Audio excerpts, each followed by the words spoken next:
Welcome to red TV. నేను మీ తేజ. ప్రస్తుతం మనతో పాటు ఒక స్పెషల్ గెస్ట్ ఉన్నారు, అభినయ్ దర్శన్.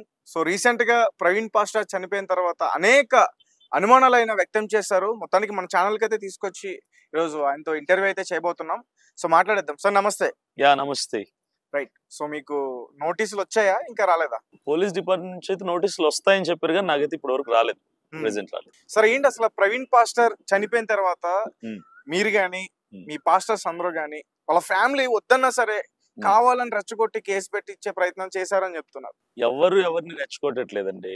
మేము రెచ్చగొట్టట్లేదు. మేము ఏంటంటే ప్రజల్లో ఉన్నటువంటి అనుమానాలని వాటిని క్లారిఫై చేస్తూ ఉన్నాం. ఎందుకంటే ఇప్పుడు 2 రాష్ట్రాల్లో ఉన్నటువంటి క్రైస్తవ సమాజం అంతా కూడా పలు అనుమానాలు వ్యక్తపరుస్తున్నారు. ఆ సంఘటనా స్థలంలో, ఆయన మరణించినటువంటి సంఘటనా స్థలంలో ఎవరెవరైతే చూశారో ఆ ఫోటోగ్రాఫ్స్ అన్ని కూడా సర్క్యులేట్ అయిపోయి టోటల్ 2 states కూడా సర్క్యులేట్ అయిపోయిన తర్వాత ప్రతి ఒక్కరు కూడా అనాలిసిస్ చేస్తున్నారు, డీప్ ఇన్వెస్టిగేట్ చేస్తున్నారు.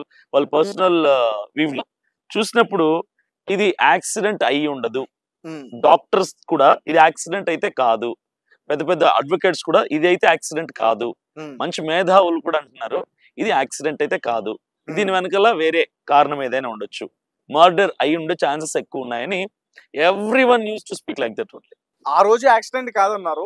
తర్వాత సీసీటీవీ ఫుటేజ్ రిలీజ్ అయిన తర్వాత అసలు ప్రవీణ్ గారే కాదంటున్నారు. Yes, exactly. Royal Enfield bike మీద ఆయన కొవ్వూరు టోల్ ప్లాజా దగ్గర బైక్ లో వెళ్తున్నట్టుగా ఒక ఫుటేజ్ తీశారు. సెకండ్ ఫుటేజ్ ఏంటి, ఎక్కడైతే ప్రమాదం జరిగింది, ఆయన మరణించాడో ఆ రోడ్ మీద అదే రాయల్ ఎన్ఫీల్డ్ బైక్ లో వెళ్తూ నైట్ టైం పడిపోయినట్టుగా అక్కడ డస్ట్ రిలీజ్ అయినట్టుగా చూపించారు. ఈ 2 ఫుటేజెస్ తీశారు.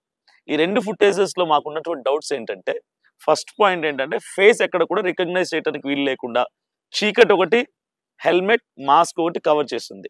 రెండో డౌట్ ఏంటంటే రాయల్ ఎన్ఫీల్డ్ చాలా హైట్ గా ఉంటుంది. ఆ బండి మీద నేను కూర్చుంటే కూడా నా హైట్ 5'7", నేను ఆ బండి మీద కూర్చుంటే కాళ్ళు అందవు కిందికి, ఇలా పెట్టాలి కాళ్ళు, టో మీద అయితే అందుతాయి, ఫుల్ గా కాళ్ళు అయితే ఫుట్ పెట్టలేం. అలాంటిది ప్రవీణ్ పగడాల గారు కూడా 5.7, 5.8 హైట్, నార్మల్ హైట్. ఆయన కూడా నా హైట్ ఉంటారు. కానీ ఆ టోల్ ప్లాజా దగ్గర, కొవ్వూరు టోల్ ప్లాజా దగ్గర ఫుటేజ్ తీసుకుంటే క్లియర్ గా ఆ మనిషి ఎవరైతే ఆ బండి మీద ఉన్నాడో ఫుట్ కంప్లీట్ గా ఫ్లోర్ మీద, రోడ్ మీద ఫుట్ ఇలా పెట్టడం కాకుండా ఇంకా లెగ్ ఇలా బెండ్ చేసుకొని ఉన్నాడు. అంటే అతను చాలా హైట్ ఉన్నాడు. అంటే 6.1 ఉండొచ్చు, లేదా 6.2 కూడా ఉండొచ్చు. దీన్ని బట్టి అక్కడ ప్రవీణ్ పగడాల గారు కాదు అన్నటువంటి అనుమానం ఉంది. ఇక రెండవ ఫుటేజ్ లో చూస్తే అది కంప్లీట్ చీకటి. అక్కడ అసలు రాయల్ ఎన్ఫీల్డ్ బైక్ అని కూడా రికగ్నైజ్ చేసేలాగా లేదు.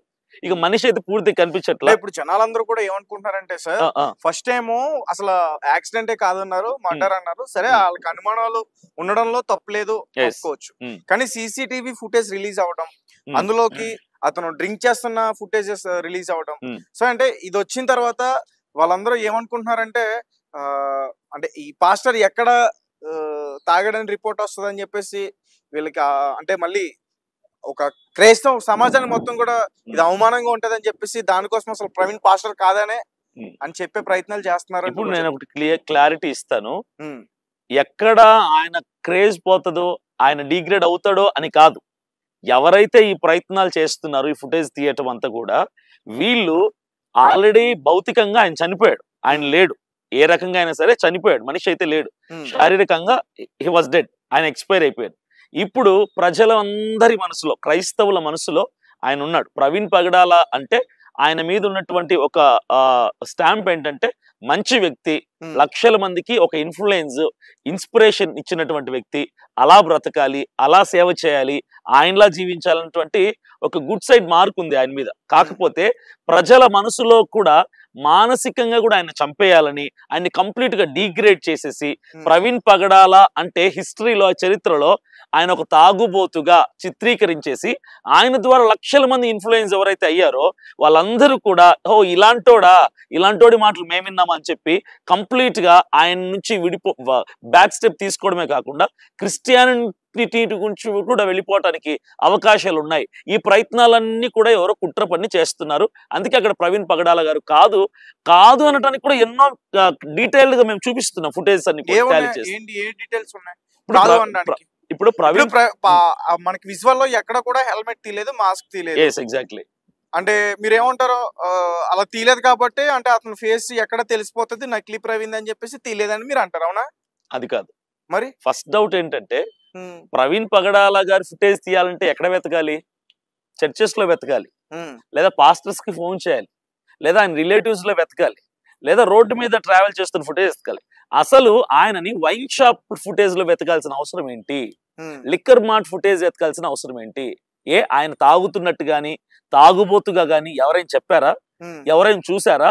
అలాంటి ఎక్స్పీరియన్స్ ఎక్కడ లేదు. గతంలో ఆయన తాగి పడిపోయినట్టు కూడా ఎవరు చెప్పలేదు, ఎవరు చూడలేదు. ఆయన పని అంతా ఏంటంటే సువార్త చేయటం, మీటింగ్స్కి వెళ్ళటం, సెమినార్స్ లో మాట్లాడటం, బైబిల్ కాలేజెస్ లో మాట్లాడటం. ఎందుకు ఈ ఫుటేజ్ ఎవరైతే తీస్తున్నారో ఛానల్స్ వాళ్ళు కానీ డిపార్ట్మెంట్ వాళ్ళు కానీ ఎందుకు వైన్ షాప్స్ లో వెతకాల్సిన అవసరం వచ్చింది? ఇది మా క్వశ్చన్. రెస్టారెంట్స్ లో వెతకచ్చు కదా, లేదంటే హోటల్స్ లో వెతకచ్చు కదా.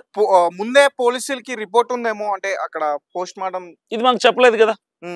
అంటే ప్రెస్ మీట్ లో చెప్పలేదు కానీ ఒకవేళ అనుమానం ఉందేమో, చెక్ చేశారేమో. అనుమానం ఉన్నప్పుడు వాళ్ళు చెప్పాలి కదా. సరే, ఇంకో విషయానికి వస్తే ఇప్పటి వరకు వైన్ షాపుల్లో ఫుటేజ్లన్నీ తీశారు. అంటే ఇంకా ఆయన ఎక్కడ లేవు ఆయన ఫుటేజెస్. అంటే ఈ మార్గ మధ్యంలో హైదరాబాద్ నుంచి రాజమండ్రి వరకు ఎక్కడ నీళ్లు తాగడానికి ఆగలేదు. సార్, ముందు ఆయన సీసీటీవీ ఫుటేజ్ బయటకు వచ్చినప్పుడు నార్మల్ గా బండి తూలుతుంది, అది వచ్చింది బయటికి. ఓకే, ఈ వైన్స్ కి వెళ్ళింది రాలేదు కదా. సో అంటే ఆయన బండి తూలుతూ వచ్చింది కాబట్టి ఇతను డ్రింక్ చేస్తాడేమో అని ఆ రకంగా తీసుండొచ్చు కదా బయటికి.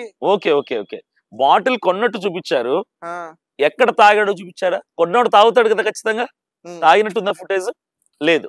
సరే, ఒక రోజు ఉదయం ప్రయాణమైనటువంటి వ్యక్తి రాత్రికి డెస్టినీ చేరుకోవాల్సినటువంటి ఆ వ్యక్తి ఎన్నిసార్లు తాగుతాడు? పోనీ మీరు చెప్పండి. మీ ఫ్రెండ్ సర్కిల్లో కావచ్చు, ఎవరైనా మీకు ఒక ఐడియా అనేది ఉంటది. ఒక వ్యక్తి రోజుకి ఎన్నిసార్లు తాగగలడు? అది కూడా ట్రావెల్ చేయాల్సిన వ్యక్తి, హైవేలో ట్రావెల్ చేయాల్సిన ఒక వ్యక్తి ఎన్ని బాటిల్స్ తాగుతాడు, ఎన్నిసార్లు తాగుతాడు, ఎన్నిసార్లు తాగుతాడు? వీళ్ళు ఎన్నిసార్లు చూపిస్తున్నారు? వైన్ షాప్ లో ఒకసారి, ఇదేంటి ఏలూరు దగ్గర ఒకసారి, ఇవి హైదరాబాద్ లో లిక్కర్ మార్ట్కి వెళ్ళి కొన్నట్టు ఒకసారి. అంటే ఇన్ని చోట్ల కొని ఇన్ని చోట్ల నుంచి తాగుతాడు. అసలు ఏ మనిషి అయినా తాగుతా, ఒక తాగుబోతాడు కూడా డైలీ తాగి తూలి పడిపోయేటోడు, రోడ్ల మీద పడేటోడు కూడా ఇన్నిసార్లు ఒక రోజుకి తాగడు. ఉదయం తాగితే రాత్రి వరకు కైపు ఉంటుంది, రాత్రి తాగితే ఉదయం వరకు ఆ మత్తు దిగదు. అలాంటిది ప్రవీణ్ పగడాల గారు ఒక గొప్ప దైవజనుడు. ఆయన రోజుకి ఇన్నిసార్లు వైన్ కొనుక్కొని ఇన్నిసార్లు తాగుతూ రోడ్డు మీద ప్రయాణం చేస్తాడని ఎలా మేము క్రైస్తవులుగా నమ్ముతాం అనుకున్నారు, నమ్మించాలనుకున్నారు? ప్రవీణ్ పాస్టర్ అసలు అక్కడ ఆయన కాదు, అక్కడ ఆయన కాదు, ఆయన తాగలేదు, ఆయన తాగడు. ఒకవేళ విజువల్ తీసుకొస్తే ఒప్పుకుంటారా? ఖచ్చితంగా ఒప్పుకుంటాం. మాకు we have to recognise his face. ఆయన పర్సన్ గా చూపిస్తే అప్పుడు నమ్ముతాం. మేము చూపించగలిగితే, మేమందరూ షౌట్ చేస్తుంది అదే, మేమందరూ రిక్వెస్ట్ చేస్తుంది డిపార్ట్మెంట్ ని మొదటి నుంచి కూడా. ఫుటేజ్ రిలీజ్ అయినప్పటి నుంచి కూడా ఇదే ఒక్క ఫుటేజ్. సరే, ఇంకో డౌట్ అడుగుతాను. ఆయన బాటిల్స్ కొన్నట్టుగా కాదు, రోడ్డు మీద టైర్డ్ అయిపోయాడో, అన్కాన్షియస్ అయిపోయాడో, లేదంటే తాగేసున్నాడు అప్పటికే ఆ రోడ్డు మీద ఫుట్పాత్ మీద కూర్చున్నట్టుగా చూపించారు. అంటే ఒక వ్యక్తి ఒక ఇబ్బందికరమైన పరిస్థితిలో అనీజీగా, అన్కంఫర్టబుల్ గా ఉన్నప్పుడు రోడ్డు మీద ఫుట్పాత్ మీద కూర్చుంటే కనీసం హెల్మెట్ తీయడా? అనీజీగా ఉన్నప్పుడు మాస్క్ తీయడా? ప్రవీణ్ పాస్టర్ భయపడ్డాడేమైనా ఎవరన్నా చూసి వీడియోలు తీస్తారని? వినండి, రెగ్యులర్ గా చర్చికి వెళ్ళేటువంటి ఒక నార్మల్ వ్యక్తి కూడా సిగరెట్ అలవాటు ఉంటది వాడికి, చర్చికి వెళ్తాడు అనుకోండి ఫర్ ఎగ్జాంపుల్. ఆ సిగరెట్ కొనటానికి కూడా 4 సార్లు చెక్ చేసుకుంటాడు. ఎవరైనా ఉన్నాడా, ఎవరైనా చూస్తారేమో, మా చర్చికి వచ్చే వాళ్ళు చూస్తారేమో అని 10 సార్లు చూసుకొని తీసుకొని ఎక్కడికో దూరంగా వెళ్ళి చెట్ల చాటుకో గోడ చాటుకు వెళ్ళి తాగుతాడు, బాత్రూమ్ లోకి వెళ్ళి తాగుతాడు. ఒక నార్మల్ చర్చికి వెళ్ళే బిలీవరే ఇలా చేస్తే ఇంత గొప్ప దైవజనుడు, ఆల్మోస్ట్ వరల్డ్ వైడ్ గా అందరికి తెలుసు ఆయన, అంత రికగ్నైజేషన్ ఉన్నటువంటి వ్యక్తి రోడ్డు మీద చిల్లర వైన్ షాప్కి వెళ్ళి కొంటాడా? మీరు ఆలోచించి ఒకసారి, మనము ఈ సైడ్ కూడా ఆలోచించాలి కదా. ఆయన పర్సనాలిటీని బట్టి, ఆయనకున్నటువంటి ఫేమ్ ను బట్టి, ఆయనకున్న పాపులారిటీ, ఆయనకున్న స్టేచర్ ఎలాంటిది, వీటన్నింటిని బట్టి ఆలోచించి చూస్తే ఆ రోడ్డు మీద కొనాల్సిన అవసరత ఆయనకు లేదు. రెండో విషయం ఏంటంటే, ఒకవేళ ఆయన తాగుతాడే అనుకుందాం, అలవాటే ఉందనుకోండి, అదే విజయవాడలో నోటెల్కి వెళ్ళిపోతాడు, అదే బండిని అక్కడ వదిలేస్తాడు, నోటెల్కి వెళ్ళిపోయి ఒక 10,000 బాయ్కి పడేస్తే ఏ బ్రాండ్ కావాలంటే ఆ బ్రాండ్ తెచ్చి పెడతాడు. కాలు మీద కాలు వేసుకొని ఏసీ వేసుకొని లక్షణంగా తాగొచ్చు, దిగిపోయేంత వరకు అక్కడే పడుకొని ఉదయం లేచి మన బైక్లో వెళ్ళిపోవచ్చు. ఆయన తాగాలి అనుకుంటే, తాగే అలవాటే కనుకుంటే చిల్లర పనులు ఎందుకు చేస్తాడు? రోడ్డు మీద ఎందుకు కూర్చుంటాడు? 3 గంటలట విజయవాడలో పార్క్ లో పడుకున్నాడట. ఆ 3 గంటలు మాత్రం ఏ ఫోటో లేదు, ఏ వీడియో లేదు, ఏ ఫుటేజ్ లేదు.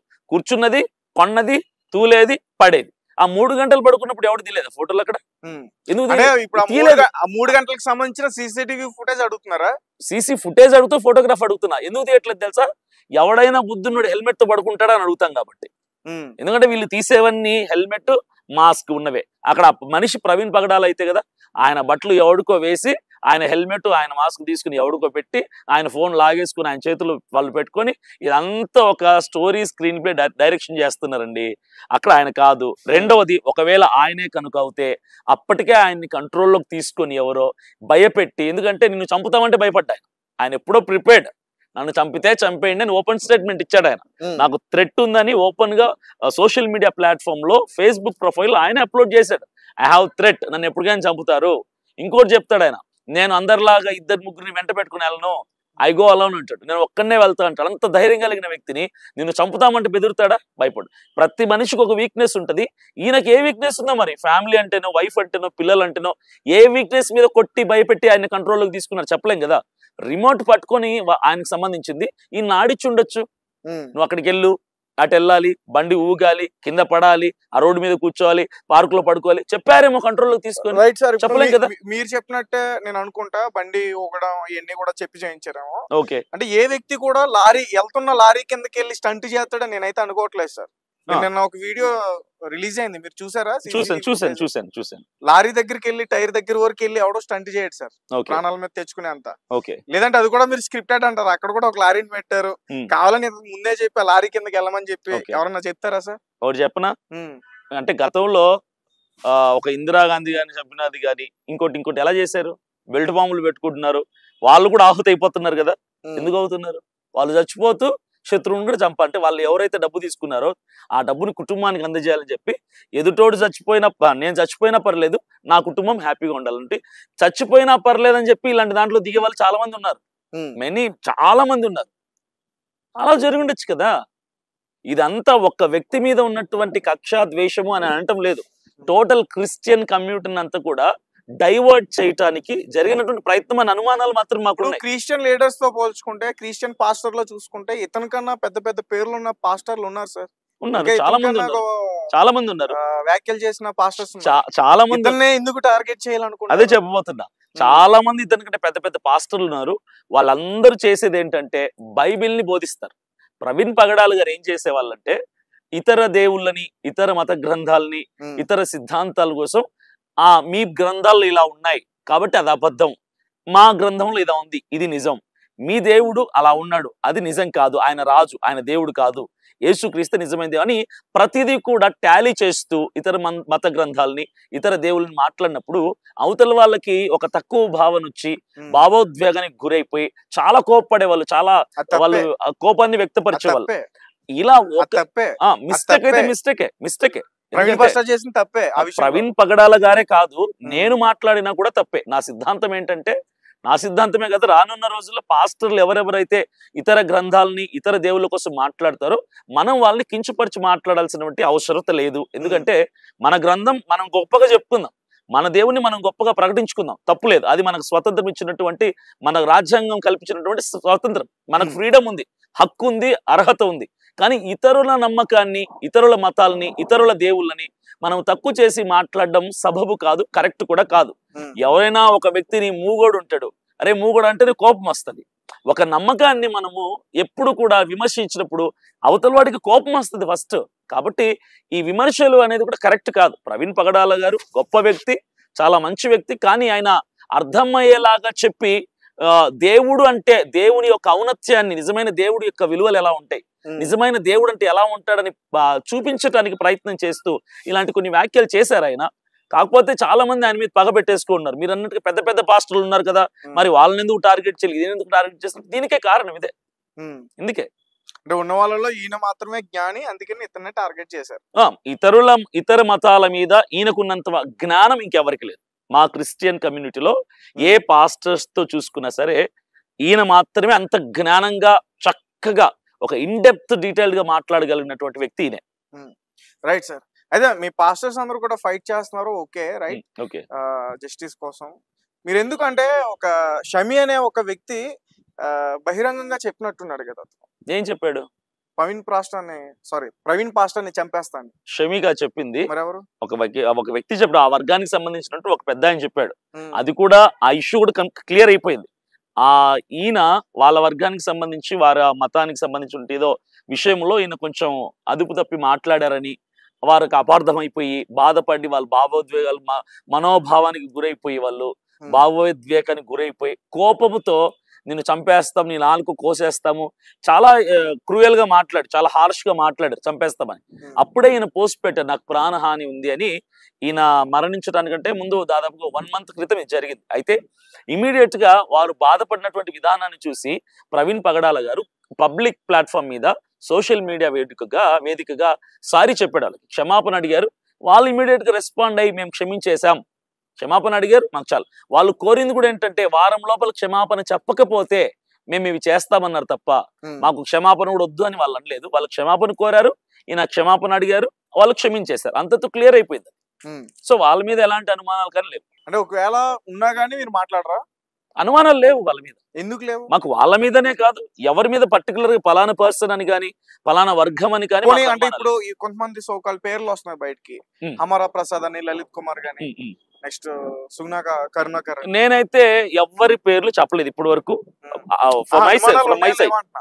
అనుమానాలు ఉన్నాయా? నాకు ఎవరి మీద అనుమానం లేదు. పర్టికులర్ గా పలానా కరుణాకరో అమరా ప్రసాద్ లేదంటే లలిత్ కుమార్ ఎవరి మీద నాకు అనుమానం ఛాన్సే లేదు. ఎందుకంటే ఒకటే ప్రశ్న మిమ్మల్ని అడుగుతాను, గతంలో అంటే మీరు పుట్టిన సంవత్సరంలో నాకు తెలియదు, చరిత్రని కనుక తీసుకుంటే 100 సంవత్సరాల చరిత్రను వెనక్కి తవ్వితే ఏ క్రైస్తవుడు, ఏ క్రైస్తవ వర్గం, ఏ పాస్టర్లు ఎవరిని హతమార్చినట్టుగా చరిత్ర లేదు. ఏ వర్గపు ప్రజల్ని, ఏ మతపు ప్రజల్ని చంపినట్టుగా చరిత్ర లేదు. ఎవరిని హింసించినట్టుగా, వాళ్ళని ఇబ్బంది పెట్టినట్టుగా చరిత్ర లేదు.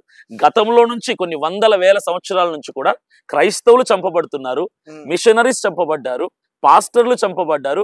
ఇలానే జరుగుతున్నాయి, ఇప్పటికీ జరుగుతూనే ఉన్నాయి తప్ప క్రైస్తవులు ఎవరిని చంపింది లేదు దేవుని పేరు చెప్పి. కాబట్టి చూసుకోండి హిస్టరీ. దేవుని పేరు చెప్పి సువార్త చేయొచ్చు. ఎస్, ఎగ్జాక్ట్లీ, అది మా హక్కు. సువార్త చేయడానికి వెళ్ళినప్పుడే కదా సార్ ఇలాంటి సంఘటనలన్నీ కూడా జరుగుతున్నాయి. సువార్త చెప్తున్నాను తప్ప ఎవరిని బలవంతంగా మార్చడం లేదే. ఇప్పుడు నేను మీకు నా యేసు ప్రభువుని చెప్పొచ్చు, నాకు ఇష్టం లేదంటే నేను మానేయాలి. ఇష్టం లేదన్నా చెప్పడం తప్పు, నాకు వద్దు అన్నా చెప్పడం తప్పు, నా ఇంటికి రావద్దు అన్నా వచ్చి చెప్పడం తప్పు. అంతే తప్ప ఇనిషియేట్ గా తీసుకొని నేను చెప్పడం ప్రారంభించినప్పుడు మీరు ఇంట్రెస్టెడ్ గా వింటే నో ప్రాబ్లం, నేను చెప్పొచ్చు, అది నా హక్కు. వద్దు అన్న చోట చెప్పకూడదు. అంటే మీ పాస్టర్స్ అందరూ క్రిస్టియానిటీని మాత్రమే ఇచ్చేసి అక్కడ వాళ్ళపైన అనుమానాలు వ్యక్తం చేస్తారు. అంటే ఇతర మతాల సపోర్ట్ కూడా తీసుకోవచ్చు కదా ఒక ప్రవీణ్ పాస్టర్ గురించి, హిందూస్ గానీ ముస్లిమ్స్ గానీ. ఆ గొడవలో ఎందుకు వెళ్ళట్లే మీరు? ఇతరుల సపోర్ట్ తీసుకోవడం, మేము యూనిటీగా ఉన్నాం అనేది చూపించడానికి ఏమైనా ప్రయత్నం చేస్తున్నారా? డెఫినెట్లీ. ప్రవీణ్ పగడాల గారి మరణానికి ముందు అయితే వీళ్ళ సపోర్ట్ అవసరంలా, మేము సపోర్ట్ తీసుకోవాలనుకోవట్లేదు, మాలో మాకే ఐక్యత లేదు. ఫస్ట్ ఆఫ్ ఆల్ క్రిస్టియానిటీలో సరైనటువంటి యూనిటీ లేదు. ప్రవీణ్ పగడాల గారి యొక్క మరణం తర్వాత ఇప్పుడు వీఆర్ యునైటెడ్, ఇప్పుడు ఐక్యత వచ్చింది క్రైస్తవ్యంలో. పాస్టర్ల మధ్యలో కావచ్చు, డినామినేషన్స్, బోధపరమైనటువంటి విధానాలు, భేదాలు, సిద్ధాంతపరమైన భేదాలన్నీ పక్కన పెట్టి వీఆర్ వన్ నౌ. అంత ఒకటిగా యునైటెడ్ గా ఉన్నాం, అంత కలిసి ఫైట్ చేస్తున్నాం, న్యాయం కోసం, జస్టిస్ కోసం నిలబడ్డాం. రైట్. ఫైనల్ గా చెప్పండి, అంటే ఈ ప్రవీణ్ పాస్టర్ కేసులో పోస్ట్ మార్టం రిపోర్ట్ లో ఒకవేళ అతను మందు తాగి యాక్సిడెంట్ అయ్యి చనిపోయారని వస్తే అప్పుడేంటి? డ్రంక్ అండ్ డ్రైవ్ వస్తే మాత్రం క్రైస్తవులు ఎవరు ఊరుకోరు, ఇప్పటి వరకు భరించారు, సహించారు. డ్రంక్ అండ్ డ్రైవ్ అని కనుక ఆయన మీద పోస్ట్ మార్టం రిపోర్ట్ వస్తే ఎవరు బేర్ చేయరు. నోటి చెప్తున్నా, మీరు అడిగిన ప్రశ్న ఏంటంటే రిపోర్ట్ డ్రంక్ అండ్ డ్రైవ్ వస్తే ఏం చేస్తారన్నారు. నమ్మకం ఉందా లేదంటే నమ్మకాలు అయితే ఉన్నాయి, కాకపోతే లేట్ చేస్తున్నారని చెప్పి వాళ్ళ మీద ఒక బాధ కలుగుతుంది, వేదన కలుగుతుంది తప్ప. ఈ రోజు ఈవినింగ్ 6కో 7కో ప్రెస్ మీట్ లో పోస్ట్ మార్టం రిపోర్ట్ రిలీజ్ చేయబోతున్నారు. డాక్టర్స్ నుంచి పోలీస్ డిపార్ట్మెంట్ కి అందింది. సో ఈవినింగ్ రిలీజ్ అవ్వబోతుంది. డ్రంక్ అండ్ డ్రైవ్ వస్తే ఎవరు కూడా మౌనంగా ఉండరు, అందరు రోడ్డు మీదకి వస్తారు, అందరు న్యాయ పోరాటం చేస్తారు. అంటే మీకు చట్టం పైన డాక్టర్స్ పైన నమ్మకం లేదా? మా డాక్టర్స్ వినండి, డాక్టర్స్ పైన కాదు, డిపార్ట్మెంట్ పైన కాదు, గవర్నమెంట్ పైన కాదు, మా సేవకుడి పైన మాకు నమ్మకం ఎక్కువ. ప్రవీణ్ పగడాల గారి పైన నమ్మకం ఎక్కువ. ఆయన మీద ఉన్న తప్పు చేయడు, ఆయన మీద ఉన్న నమ్మకం ముందు వీళ్ళ మీద నమ్మకం చాలా తక్కువ. తప్పు చేయడు, ఆయన తప్పు చేయడు. ఆయన తాగి రోడ్ల మీద పడి తిరిగే వ్యక్తి తత్వం కాదు. అయితే మీరు ఏమంటారు, ప్రవీణ్ పాస్టర్ అసలు మందు తాగలేదంటారా? ప్రవీణ్ పాస్టర్ గారు, ప్రవీణ్ పగడాల గారు మందు తాగడు, ఆయనకి అలవాటు లేదు, ఆయనకి అంత అవసరం. మీరు ఎలా చెప్తారు సార్? మీరు ఏమన్నా ఫ్రెండ్ ఆయనకి చిన్నప్పటి నుంచి? ఫ్రెండ్ కాదు, నేను ఆయనతో కలిసి ట్రావెల్ చేసిన వాడిని కాదు. ఆయన స్పీచెస్ ని చూసిన వాడిని, ఆయనతో 2 సార్లు మాట్లాడిన వాడిని, ఆయన లక్షల మందిని ఇన్ఫ్లుయెన్స్ చేసిన వ్యక్తి. అలాంటి వ్యక్తి ఇలాంటి పనికి పాల్పడతాడని నేను నమ్మటం లేదు. యావత్ క్రైస్తవ సమాజం ఎవ్వరూ నమ్మటం లేదు. No one will trust that he will drink. Okay, ఇప్పుడు సీసీటీవీ ఫుటేజ్ లో అక్కడ ఉంది ప్రవీణ్ పాస్టరే అని నేను అంటే సార్ ఛాన్సే లేదు. ఆ సీసీ ఫుటేజ్ లో ప్రవీణ్ పగడాల గారు కాదు అని నేనంట. ఎవరైనా ప్రూవ్ చేయగలిగితే ప్రూవ్ చేయండి.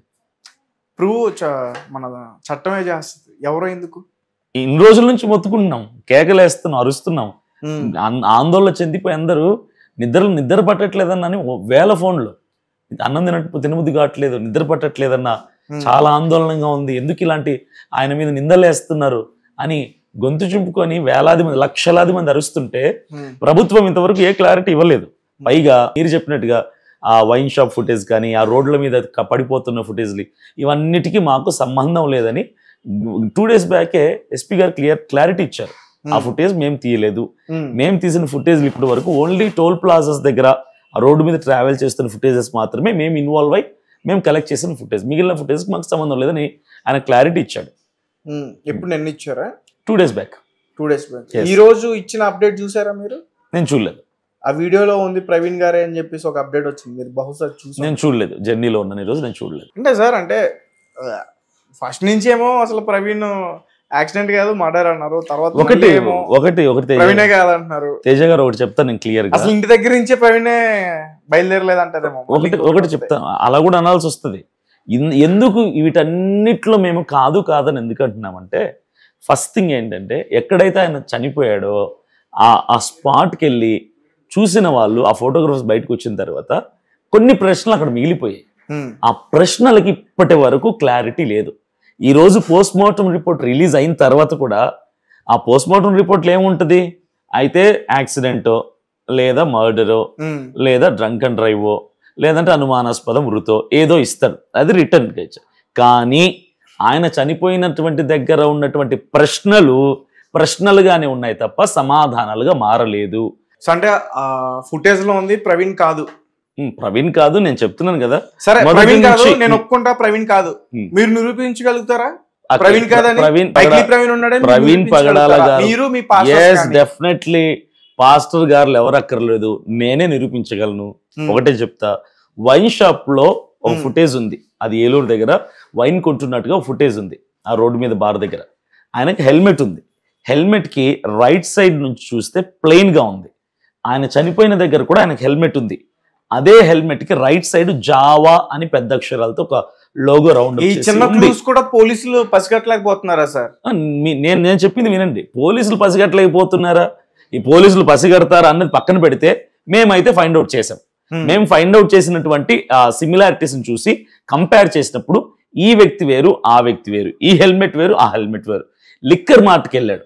లిక్కర్ మార్ట్కి వెళ్ళిన దగ్గర ఆయన బిల్ పే చేస్తున్నప్పుడు ఆయన స్లీవ్స్ కనిపించాయి. ఇలా టీషర్ట్స్ ఇలా ఉందా, ఇప్పుడు నాకు స్లీవ్ ఎండ్స్ లో ఎలాస్టిక్ ఉంది. అదే ఆయన డెత్ అయిన దగ్గర ప్రవీణ్ పగడాల గారు ఎలాస్టిక్ లేదు. రెండోటి ఏంటంటే, అక్కడ బిల్ కడుతున్న దగ్గర వాడికి 2 పాకెట్స్ ఉన్నాయి. ఆ వ్యక్తికి అదే టీషర్ట్ కి 2 పాకెట్స్ ఉన్నాయి. ఈ చనిపోయినటువంటి ప్రవీణ్ పగడాల గారి మీద టీషర్ట్ కి పాకెట్స్ లేవు. ఎండింగ్ లో కట్ ఉంటుంది, 2 sides కట్ ఉంటుంది. ఇవన్నీ 1 కాదు 2 కాదు, చాలా డిఫరెన్సెస్ ఉన్నాయి. ఇంకోటి, పార్క్ దగ్గర ఆయన రోడ్డు మీద ఇలా కూర్చోన్నాడు కదా, తల పట్టుకుని కూర్చోన్నాడు కదా, అక్కడ బైక్ ఉంది, బైక్ వెనకాల ఆయన కూర్చోన్నాడు.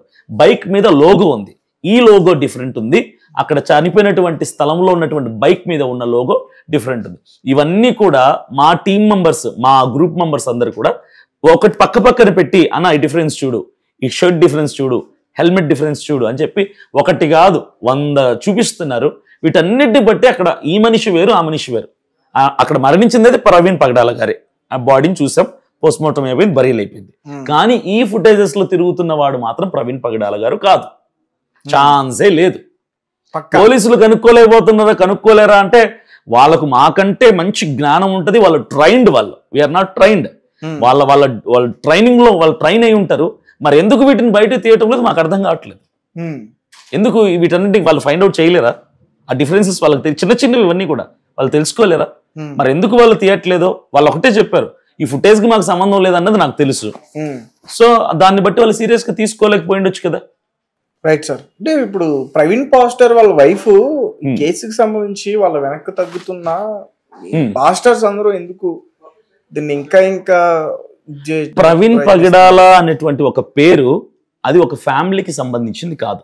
అఫ్ కోర్స్ ఆయనకి మదర్, వైఫ్, డాటర్స్ ఉండొచ్చు. కానీ ప్రవీణ్ పగడాల గారు టోటల్ 2 states లో ఉన్నటువంటి క్రిస్టియానిటీకి మాత్రమే కాదు, వరల్డ్ వైడ్ గా maximum number of Christian people కి, క్రిస్టియన్ కమ్యూనిటీకి బాగా దగ్గరైనటువంటి వ్యక్తి, బాగా అనుబంధంతో ఉన్నటువంటి వ్యక్తి.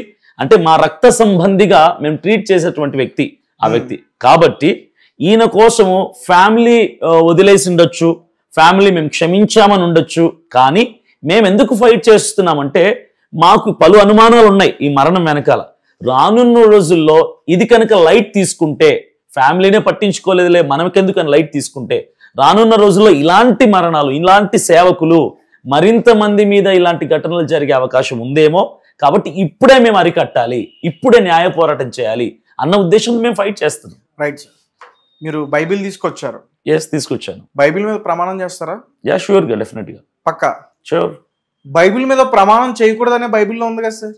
బైబిల్ మీద ప్రమాణం చేయకూడదని బైబిల్లో లేదు, దేని మీద ప్రమాణం చేయకూడదని ఉంది. దాని మీద ప్రమాణం చేసి చెప్పండి. ఈ బైబిల్ గ్రంథాన్ని బోధించే వాళ్ళు ఎవరు కూడా డ్రింక్ చేయకూడదు పక్కన. బైబిల్ మీద ప్రమాణం వేసి చెప్తున్నా, వాక్యానుసారంగా వాక్యం చెప్పేది ఏంటంటే, బైబిల్ చెప్పేది ఏంటంటే మందు తాగటం తప్పు, మందు తాగటం పాపం, మద్యపానం పాపం. సిగరెట్ తాగిన ఏది సిగరెట్ తాగకూడదు, మద్యపానం చేయకూడదు, గుట్కాలు లాంటివి వేసుకోకూడదు, వ్యభిచారాలు చేయకూడదు, దొంగతనాలు, హత్యలు చేయకూడదు.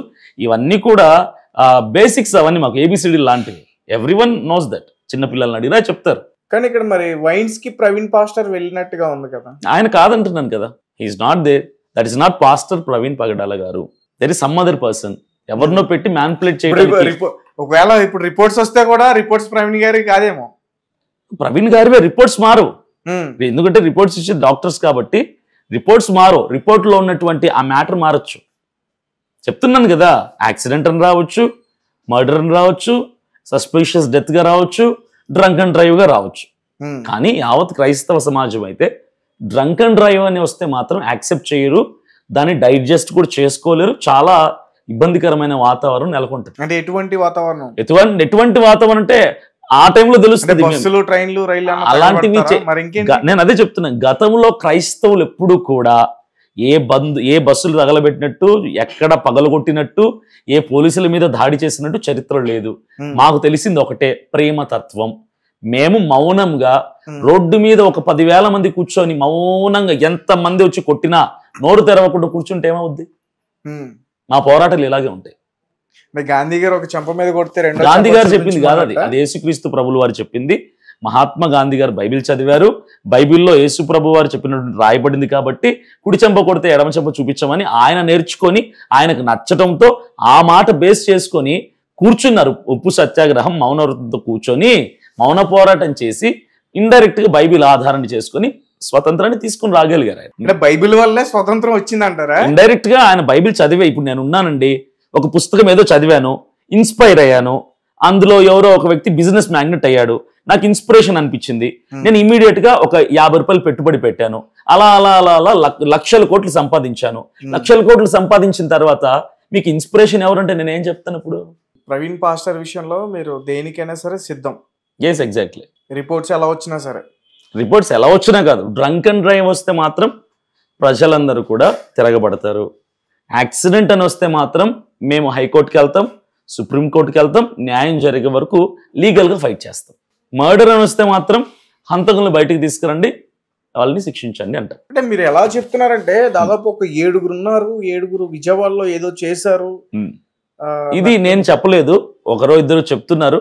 మరి వాళ్ళ అనాలిసిస్ లో అలా అనిపించిందేమో, వాళ్ళు అలా చెప్పారు. అలా చెప్పడం అయితే కరెక్ట్ కాదు. ఎందుకంటే ఏది మనకు పక్కా ఎవిడెన్స్ లేకుండా నిరాధారమైన మాటలు మాట్లాడడం వల్ల అనవసరమైనటువంటి ఉద్రిక్తత నెలకొంటే తప్ప ఉపయోగం ఏమీ ఉండదు. ఇప్పుడు మీకు ప్రవీణ్ గారి పైన గౌరవం ఉంది, పర్ఫెక్ట్ రెస్పెక్ట్ ఉంది, చాలా చాలా రెస్పెక్ట్. అదే గౌరవం వాళ్ళ మిసెస్ మీద ఉంటుందా? చాలా. మరి ఆవిడ చెప్పిన మాట మీరు ఎందుకు వినట్లేదు? ఏమని చెప్పారు ఆవిడ? నిన్నేమని మాట్లాడారు? దేవుడు క్షమించిన ప్రకారం మనం కూడా వాళ్ళని క్షమిద్దాం అన్నారు. దాంట్లో అంతర్భావం ఏంటి? ఆవిడ క్షమిద్దాము అన్నారు. క్షమిద్దాము అంటే అర్థం ఏంటి? క్షమించేది ఎవరిని? తప్పు చేసిన వాడిని క్షమిస్తారు. అంటే ఆవిడ కూడా దీని వెనకాల బలమైన కుట్ర జరిగింది, ఇది యాక్సిడెంట్ అని కనుక ఆవిడ నమ్మితే అది నార్మల్ యాక్సిడెంటే కాబట్టి మీరు గొడవలు చేయాల్సిన పని లేదు అంటారు. కానీ ఆవిడ ఏమంటున్నారంటే 2 సార్లు ఆవిడ మాట్లాడారు ఆన్ కెమెరా. ఒకటి బరియల్ టైంలో ఆవిడ మాట్లాడారు. ఆవిడ ఏమన్నారంటే, జెసికా గారు, మనం ఎవరి మీద గ్రడ్జ్ తీసుకోవటానికి లేము, ఎవరి మీద పగ తీర్చుకోకూడదు. ప్రవీణ్ గారు ఆపినటువంటి పని, ఆగిపోయినటువంటి పని మనం క్యారీ ఆన్ చేద్దాం, కంటిన్యూ చేద్దాం అంతే తప్ప we don't take any grudge upon any one. పగ తీర్చుకోవద్దు, వదిలేయండి అని చెప్పారు. అంటే పగ తీర్చుకోవద్దంటే ఆవిడ ఉద్దేశం ఏంటి? ఎవరో ఉన్నారనే కదా వెనకాల, ఇది నార్మల్ డెత్ కాదు, యాక్సిడెంట్ కాదనే కదా. నిన్న నైట్ కూడా ఆవిడ ఒక వీడియో రిలీజ్ చేశారు. అందులో కూడా ఏమంటున్నారు? యేసుక్రీస్తు మనల్ని క్షమించినట్టుగా మనము కూడా వాళ్ళని క్షమిద్దాము అన్నారు. అంటే అర్థం ఏంటి? దీని వెనక కూడా ఎవరో శత్రువులు, బలమైన హస్తాలు ఉన్నారు. ఆగట్లేదే. నేను అంటుంది ఏంటంటే, ఆవిడ క్షమిద్దామని అంటున్నారు, కానీ మేమెందుకు ఆగటం లేదంటే, మేమేమి క్షమించకుండా మేము కూడా నిందితులు బయటకు వస్తే రేపు క్షమించమంటామేమో. మా పోరాటం అంటే ఏంటంటే, తప్పు చేసినోడు బయటికి రావాలి, తెలియాలి ఎవరో. మేము కూడా ఇదే అంటాం. రేపటి రోజున లక్షల మంది కలిసి ఉరి తీయండి అనము, క్షమించి వదిలేసేయండి అంటాం. మా పోరాటం చంపాలని కాదు, చంపబడాలని కాదు. మా పోరాటం వెనక ఎవరైనా నిందితులుంటే బయటికి రావాలి, అంతకు మించి ఏం లేదు. క్రూరమైనటువంటి మనస్తత్వాలు ఏ క్రైస్తవుడికి ఉండవు, ఏ పాస్టర్కి ఉండవు. మేము సూటిగా గట్టిగా మాట్లాడతాం తప్ప ఉజ్జీవంగా, ఉద్రేకంగా. అంతేకాని ఎవరిని రెచ్చగొట్టము, మేము రెచ్చిపోయి ఎవరి మీద దాడులు చేయము. ఏంటి హింసని కోరుకోం మేము, అహింసావాదం మాది. పోలీసులు మీకు ఫోన్ చేశారా? పోలీసుల నుంచి డైరెక్ట్ నాకు ఫోన్ కాల్ రాలేదు. నాకు నోటీసులు వస్తాయని చెప్పారు, పిలిపిస్తారు ఎస్పీ ఆఫీస్ అని చెప్పారు. మీకు సంబంధించి నాకు సంబంధించిన పాస్టర్ వచ్చాయి. పేరు చెప్తారా? 2 పాస్టర్లకు వచ్చాయి. జేమ్స్ గారికి, జేమ్స్ గారు, పాస్టర్ విజయప్రసాద్ రెడ్డి గారికి నోటీస్ వచ్చిందని చెప్పారు. నెక్స్ట్ నాకు నోటీస్ రాబోతుందని కూడా చెప్పారు. వాళ్ళు వెళ్ళి వాళ్ళ ఎక్స్ప్లెనేషన్ వాళ్ళు ఇచ్చుకున్నారు, వెళ్ళిపోయారు. నాకైతే ఇప్పటి వరకు రాలేదు. అంటే వాళ్ళకి ఎందుకు వచ్చాయి నోటీసులు? అంటే వీటిపైనే మీరు అనవసరమైనటువంటి ఆరోపణలు చేస్తున్నారు, హత్య అని ఖరారు చేసి మాట్లాడుతున్నారు కాబట్టి హత్య అని మీరు ఏ ఎవిడెన్స్ బట్టి మాట్లాడుతున్నారు అని వాళ్ళని అడిగారట. సో అది రీజనబుల్. నేనైతే హత్య అని ఎక్కడ మాట్లాడలేదు. నకిలీ ప్రవీణ్ అని చెప్తున్నారు కదా, మీ దగ్గర ఏ ప్రూఫ్స్ ఉన్నాయి? చెప్పాను కదా, హెల్మెట్ మీద లోగో లేకపోవటం, అక్కడ లోగో ఉండటం, తర్వాత బండి మీద లోగో మారిపోవటం, స్లీవ్స్ మారిపోవటం, పాకెట్స్ లేకుండా ఉండటం, ఇక్కడ పాకెట్స్ ఉండటం, ఆ టోల్ ప్లాజా దగ్గర కాళ్ళు పొడువుగా ఉండి రోడ్డు మీద అందటం, ఈ పెట్రోల్ బంక్ దగ్గర అలా ఇలా ఊగుతూ కాళ్ళు అందకుండా ఉన్నాడు. ఇక్కడ హైట్ తక్కువ ఉన్నాడు, అక్కడేమో హైట్ ఎక్కువ ఉన్నాడు నైట్ టైం ఫుటేజ్ దగ్గర. ఇంకోటి, ఆ బండి పడిపోయిన ఫుటేజ్ ఒకటి తీశారు. అక్కడ అసలు బండి కనపట్లేదు, మనిషి కనపట్లేదు. ఆ బండి పడ్డ తర్వాత ఒక 6 నుంచి 10 అడుగుల ఎత్తు డస్ట్ రిలీజ్ అయింది. మీరు చూసారు లేదు, డస్ట్ రిలీజ్ అయింది. నేను నిన్న ఈవినింగ్ 5:30కి అక్కడికి వెళ్ళాను. వెళ్ళి మొత్తం వీడియో తీశాను, అక్కడ లైవ్ పెట్టాను. నేను తీసి నేను ఎంత కాలుతో కొట్టినా కనీసం ఇంత డస్ట్ కూడా లేదు అక్కడ. ఎందుకంటే అది మొత్తం రాళ్ల ప్రాంతం. అది ఆ బండితో పాటుగా ఆయన పడితే ఎలా డస్ట్ వచ్చింది అంటే, గ్రాఫిక్స్ చేశారా లేదంటే డస్ట్ మొత్తం పెట్టి సినిమాలో లాగా ప్యాకెట్లో కవర్ పెట్టి పెట్టారా, అలా కొడితే పగిలిపోయి ఇలా వచ్చేలాగా ఎలా వచ్చిందో నాకు అర్థం కావట్లేదు. ఇది గ్రాఫిక్స్ అన్నవి ఉండాలి, క్రియేషన్ అన్నవి ఉండాలి. పోనీ బండి పేలిపోయిందా? బండికి చిన్న గీత కూడా పడలేదు, ఎలా వచ్చింది? ఇలాంటి అనుమానాలు 1 కాదు 100 ఉన్నాయి మాకు. ఈ అనుమానాలకి ఏ వేటికి సమాధానాలు రాకుండా మీరు కాంప్రమైజ్ అయిపోండి, మీరు సైలెంట్ అయిపోండి, మేము యాక్సిడెంట్ అంటే ఒప్పుకోండి, ప్రవీణ్ పగడాల గారి భార్య సైలెంట్గా ఉండమంటున్నారు కూడా సైలెంట్గా ఉండండి అంటే, రేపటి రోజున నా మీదే ఇలాంటి కుట్ర జరిగింది ఏంటి? నా కుటుంబీకులు వచ్చి సైలెంట్ అయిపోమంటారు, ఇంకొకరి మీద జరుగుతుంది. చిన్న చిన్న పాస్టర్లు అంటే బ్యాక్గ్రౌండ్ లేనటువంటి, పేదరికంలో ఉన్నటువంటి, సైకిళ్లలో చిన్న బైక్లు వేసుకొని సువార్తకు ఏజెన్సీ ప్రాంతాలకు వెళ్ళే పాస్టర్లు ఫోన్ చేస్తున్నారు మాకు. అంత పెద్ద సేవకుడు, అంత బ్యాక్గ్రౌండ్ ఉంది, అంత డబ్బు ఉంది, అంత హోదా కలిగినటువంటి సేవకుడు చనిపోతేనే కుట్ర ఉంది అని చెప్తేనే ఇంతవరకు ఆయనకు న్యాయం జరగటం లేదే, దిక్కు లేదే ఆయనకి. అలాంటిది మాకేమైనా జరిగితే మా పరిస్థితి ఏంటి సార్? మా పేర్లు ఎవరికి 10 మందికి కూడా తెలియదు, మా తరపున పోరాడే వాళ్ళు కూడా ఎవరు ఉండరు, మా పరిస్థితి ఏంటి, మేము స్వార్థకి వెళ్ళాలా వద్దా అన్న భయాందోళనతో భయపడుతున్నారు, అందరూ భయాందోళనలో ఉండిపోయారు.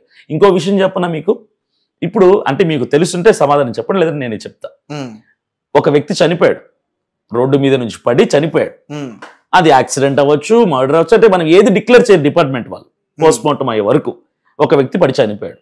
ఆ వ్యక్తి తాలూకు మనుషులు ఎవరు లేరు, అక్కడ జనం మాత్రం వచ్చేసారు. ఆ బాడీని తీసుకెళ్లిపోతారు పోలీస్ డిపార్ట్మెంట్ వాళ్ళు, హాస్పిటల్కి తరలిస్తారు. ఇమీడియట్ గా చేయాల్సిన పని ఏంటి పోలీస్ డిపార్ట్మెంట్ వాళ్ళు? ఇమీడియట్ గా చేయాల్సింది ఏంటి? వాళ్ళ ఫ్యామిలీ మెంబర్స్ ఎవరైనా ఎంక్వైరీ చేస్తారు. ఆ సీన్ ఆఫ్ అఫెన్స్ ని రెస్ట్రిక్ట్ చేయాలి. ఎక్కడైతే మనిషి జరిగిన ప్లేస్ లో, అది మర్డర్ కావచ్చు, యాక్సిడెంట్ కావచ్చు, అనుమానమే కావచ్చు, ఆ వ్యక్తి ఏ పొజిషన్ లో అయితే చనిపోయాడో ముగ్గేస్తారు. తర్వాత ఒక రోప్ లాంటిది టేప్ లో ఎల్లో రోప్ కడతారు. ఎందుకంటే అక్కడ థంబ్ ప్రింట్స్ ఉండొచ్చు, ఫుట్ ప్రింట్స్ ఉండొచ్చు, అలాంటివి ఏవైనా మిస్ అయిపోతాయి. కాబట్టి ఇమీడియట్ గా బాడీని తరలించేటప్పుడే రెస్ట్రిక్ట్ చేసి బాడీని అక్కడ నుంచి తరలించి ఏ ఒక్కరిని కూడా ఆ ప్రాంతానికి రానివ్వరు. ఈవెన్ మీడియా వాళ్ళని కూడా, జర్నలిస్ట్ ని కూడా లోపలికి ఎంటర్ అవ్వనివ్వరు. ఇది పోలీసులు చేయాల్సినటువంటి పని. అయితే ప్రవీణ్ పగడాల గారు మార్చి 24వ తారీఖు రాత్రి 12:35 చనిపోతే, నెక్స్ట్ రోజు రాత్రి 8 గంటలకు పోలీసు వాళ్ళతో నేను అడిగిన ప్రశ్న ఇదే, సార్ ఆయన చనిపోయినటువంటి స్థలాన్ని, సీన్ ఆఫ్ అఫెన్స్ ని మీరు రెస్ట్రిక్ట్ చేశారా, ప్రొటెక్ట్ చేశారంటే మేము చేయాలన్నారు. ఆయన అప్పటికి ఎన్ని గంటలు అయిపోయింది తెలుసా? 24 గంటలు అవుతుంది. రెస్ట్రిక్ట్ చేయలేదు. ఎందుకు చేయలేదు అన్న ఆయన ఏం చెప్పారు తెలుసా? అక్కడున్న ఎస్ఐ సిఐ గారు, ఆ కుటుంబీకులు ఎవరైనా వచ్చి కంప్లైంట్ ఫైల్ చేస్తేనే మేము ప్రొటెక్ట్ చేస్తాం, అంతవరకు మేము ప్రొటెక్ట్ చేయము, ఇది మా చట్టము అని అబద్ధం చెప్పారు. ఇది ఎంతమంది చూసినా, పోలీస్ డిపార్ట్మెంట్ వాళ్ళు చూసినా నాకేం ఇబ్బంది లేదు, ఆయన చెప్పారు. అది పేరుతో సహా చెప్పండి. మరి నాకు పేర్లు తెలియదు వాళ్ళ పేర్లు. అయితే సిఐ ఎస్ఐ అందరు ఉన్నారు అక్కడ. అంటే అప్పుడు నాతో రహస్యంగా మాట్లాడింది కాదు, ఇది ఒక 20 మంది ఉన్నాం, పాస్టర్లు ఉన్నారు, పోలీసులు ఉన్నారు, అందరు ఉన్నారు, అందరి కుటుంబీకులు కూడా ఉన్నారు, అందరి సమక్షంలో మాట్లాడినటువంటి విషయం. అయితే నాకు తెలియదు, అదే నిజమేమో అనుకుని నాకు తెలిసిన పాస్టర్ని అడిగితే ఏమో అన్న నాకు కూడా ఐడియా లేదు, అలాగే ఉండొచ్చు అన్నాడు. నేను ఇమీడియట్ గా నెక్స్ట్ డే మార్నింగ్ వేరే అడ్వకేట్ కాల్ చేశాను. సార్ ఇప్పుడు ఒక వ్యక్తి చనిపోయిన దగ్గర, చనిపోయిన డెడ్ బాడీని తీసే ముందే రెస్ట్రిక్ట్ చేస్తారా, ఫ్యామిలీ మెంబర్స్ వచ్చి కంప్లైంట్ ఇచ్చే వరకు రెస్ట్రిక్ట్ చేయకుండా కంప్లైంట్ ఫైల్ అయ్యాక రెస్ట్రిక్ట్ చేస్తారంటే ఆయన ఒకటి చెప్పాడు, ఇమ్మీడియట్ గా ప్రొటెక్ట్ చేయాలి ఆ ప్లేస్ ని, ఎవరిని ఎంటర్ అవనివ్వకూడదు అని ఆయన చెప్పాడు. మరి పోలీసు ఇలా చెప్పాడంటే ఎందుకు చెప్పారు? మరి మామూలు అయితే అది కరెక్ట్ కాదు అని చెప్పారు. దాదాపుగా ఎంతవరకు అది ఎలా వదిలేశారు తెలుసా? 24 రాత్రి 12:30 నుంచి 26 పొద్దున 11 గంటల వరకు ఆ ప్లేస్లకి చిన్న పిల్లోడు, జర్నలిస్టులు, ఎవడు పడితే వాడు ఫోన్లు ఎత్తుకెళ్ళటం, ఎవడు పడితే వాడు నడవటం, అది పట్టుకోవడం, ఇది పట్టుకోవడం, అలా తిరగటం, ఇలా తిరగటం. దాదాపుగా అప్పుడే చెక్కలకి రత్తు ఉందని తెలిసింది. 36 గంటల తర్వాత అప్పుడు రెస్ట్రిక్ట్ చేశారు. అప్పుడు వెళ్లాల్సిన అవసరం లేదు రెస్ట్రిక్ట్ చేయడానికి. ఇది నిన్న నేను పెట్రోల్ బంక్ ఆపోజిట్ లో ఈ ఇన్సిడెంట్ జరిగింది.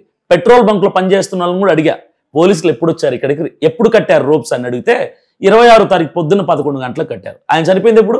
24 రాత్రి 12:30కి. అప్పుడు ఏముంటాయని కట్టారు వాళ్ళు వచ్చి? ఎందుకు కట్టలేదు, ఎందుకు రెస్ట్రిక్ట్ చేయలేదు?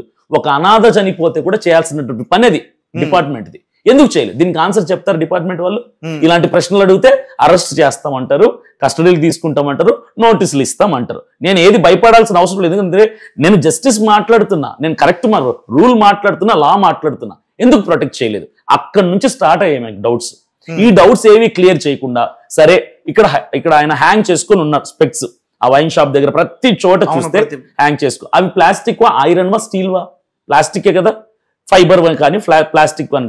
రోడ్డు మీద నుంచి 4 అడుగు లోతులో పడ్డాడు ఆ వ్యక్తి, యాక్సిడెంటే అనుకుందాం. పడితే బండి మీద ఉంది, డెడ్ బాడీ మీద కంప్లీట్ గా బండి కవర్ అయిపోయింది. ఈ అద్దాలు అయితే బండి దాని మీద పడి ఉండాలి, లేదా ఎగిరి పక్కన పడి ఉండాలి. కానీ అద్దాలు నీట్ గా ఫోల్డ్ చేసి పక్కన పెట్టున్నాయి, చిన్న గీత కూడా. మాస్క్ ఎక్కడైనా తీసాడు ఆయన? ఏ ఫుటేజ్ లో కూడా మాస్క్ తీసినట్లు లేదు. ఆయన మాస్క్ పెట్టుకొని ఉన్నాడు. ఇప్పుడు పడే టైంలో అమ్మో మాస్క్ ఏమన్నా అయిపోద్దామని తీసుంటాడా? తీయడు కదా. ఆయన ప్రాణం మీద టెన్షన్. హెల్మెట్ అలానే ఉంది. మాస్క్ నీట్ గా తీసి ఫోల్డ్ చేసి పక్కన ఉంది. మాస్క్ మీద స్పెట్స్ ఉన్నాయి. ఇది ఎందుకు ఉంది? ఆయనకు గాయమై ఎక్కడ చనిపోయాడు తెలుసా? మూర్తి మీద గాయమై చనిపోయాడు. బలమైన గాయం, ఈ పెద భాగం తెగిపోయి బోన్ కట్ అయిపోయింది. ఇప్పుడు మాస్క్ కనుక వేసుకుంటే మాస్క్ కూడా తెగిపోయి చిరిగిపోయి రక్తపు ముద్ద అయిపోయి ఉండాలి కదా. మాస్క్ బలమైన గాయం అంటే మీరు అక్కడ చూసారు కాబట్టి అడుగుతున్నా. నేను చూశాను. బలమైన గాయం అతని మూతి దగ్గర తప్ప ఇంకా శరీరంలో total head to tip of the to, తల నుంచి అరికాల వరకు ఆయనకు ఉన్న గాయం ఒకే ఒకటి, ఈ పెదవి భాగం కట్ అయిపోయింది, బోన్ కూడా కట్ అయిపోయింది. నేను ముందు చూశాను, పోస్ట్ మార్టం తర్వాత ఇట్లా పళ్ళ మధ్యలో ఇక్కడ కట్ అయిపోయింది, పల్లిలా వచ్చాయి బయటికి, ఈ పార్ట్ కట్ అయిపోయింది. సూచర్స్ వేసి పోస్ట్ మార్టం తర్వాత తీసుకొచ్చారు. ఇంకెక్కడ గాయం లేదు, ఒంటి మీద ఎక్కడ గాయం, తలకు కూడా, తలకు ఎక్కడ, హెల్మెట్ ఉంది కదా జావా అనే. సాధారణంగా ఇక్కడ తగిలితే అంత చనిపోయేంత అవకాశం లేదు, అంటే అంత సెన్సిటివ్ పార్ట్ కాదు అది, అక్కడ ఉంటే చనిపోరా. అయితే తల లేదా గుండె లేదా ఇంకో చోట, ఇవన్నీ బోల్డ్ అనుమానాలు ఉన్నాయి. చెస్ట్ మీద ఫుట్ ప్రింట్ ఉంది, షూ ప్రింట్ ఉంది. ఫుట్ ప్రింట్ గురించి, అదే ఫుట్ ప్రింట్ గురించి ఫస్ట్ లో రాలేదు అసలు, తర్వాత అంటే పాస్టర్స్ చెప్పారు, పాస్టర్స్ చెప్పారు కదా. తర్వాత ఏమయ్యాయంటే అనుమానాలు ఎక్కువయ్యే కొద్దీ డీప్ గా స్టడీ చేయడం మొదలు పెట్టారు ప్రతి ఒక్కరు కూడా. గమనించే కొలది తప్పులు బయటకు వస్తున్నాయి. ఇప్పుడు నమ్మేసిన తర్వాత ఎవడంత డీప్ స్టడీ చేయడు, డీప్ ఇన్వెస్టిగేషన్ చేయడు. నమ్మకం పోయిన తర్వాత ఏం చేస్తానంటే డీప్ గా జూమ్ చేసి pin to pin, inch to inch check చేసినప్పుడు అప్పుడు అది బయటకు వచ్చింది. ఫుట్ ప్రింట్ చెస్ట్ మీద ఉన్నట్టుగా రెడ్ మార్క్ తో. అది కూడా ఆయన కుడి చేతి మీద మొత్తం రక్తం మడుగులో ఉంది, కానీ చేతికి ఏం గాయం లేదు. ఎడమ చెయ్యి మసి కాలినట్టుగా ఉంది, ఎన్నో అంత కాలినట్టుగా మసిగా ఉంది, బ్లాక్ గా ఉంది. అయితే అంత పైనుంచి 4 అడుగుల పైనుంచి వ్యక్తి అక్కడ పడ్డాడు అనుకోండి, యాక్సిడెంట్ అయింది అనుకోండి, అక్కడ మొత్తం రాళ్ల ప్రాంతం. అది షర్ట్ చెరగదా, టీషర్ట్ ఇలాంటి టీషర్ట్ వేసుకున్నాడు ఆయన, అది చెరగకుండా ఉంటుందా, జీన్స్ చెరగకుండా ఉంటుందా, ఎక్కడ చిన్న దారం కూడా ఊడలేదు, ఎక్కడ ఒంటి మీద చిన్న గాయం పక్కన పెట్టండి, టీషర్ట్ కూడా చెరగలేదు. అంత మనిషి చచ్చిపోయేంత ప్రమాదం జరిగితే మాస్క్ చెరగల, టీషర్ట్ చెరగల, జీన్స్ చెరగలేదు, అద్దాలు విరగలేదు, ఇంత జాగ్రత్తగా జరిగింది యాక్సిడెంట్. బండికి ఎక్కడ డ్యామేజ్ అవ్వలేదు, బండికి చిన్న గీత పడలేదు. బండికి డ్యామేజ్లు ఉన్నాయి కదా సార్, అంటే అది మొదటి నుంచి ఉన్నాయి, మొదటి నుంచి డూమ్ లేదుగా. ఇప్పుడు మీరు చూపించే ఫుటేజెస్ ఏవైతే ఉన్నాయో పార్క్ దగ్గర కూర్చున్నప్పుడే అప్పుడే డూమ్ వేలాడుతుందిగా.